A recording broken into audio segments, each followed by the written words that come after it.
Hey guys, it is Cole and Sahar with the Bridge Group, and today we're going to be talking about a would you rather, right? So if you're a buyer, there are options, right? Right now, you can get some negotiation room as a buyer in this market for now, right? With interest rates where they are. Now, once they start dipping into the fives, probably not so much. But right now, there's negotiation room with a buyer. You can either get $10,000 in closing costs and contribute that multiple different ways, or you can get $10,000 off of the price. What would you rather do? So I would rather get the $10,000 and I would either cover my closing costs or buy down my rate, or I would just buy some beautiful furniture. Okay, and so let's talk about buying down the rate. I think that everyone understands pocketing that $10,000, contributing it towards their closing costs, or buying some beautiful furniture. But one thing that we don't talk about too often is buying down that rate. Now, if the rate right now is 7% and we use that $10,000 to buy down that rate, what does that look like? So there are multiple options. You can either buy down your rate to 3%, 2%, or 1%.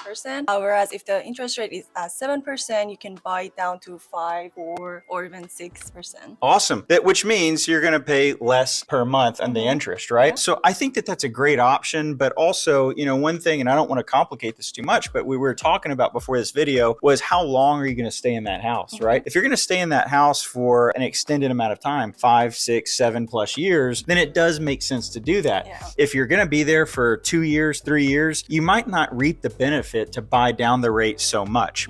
And so that is something to talk to your lender about. We are mere real estate agents.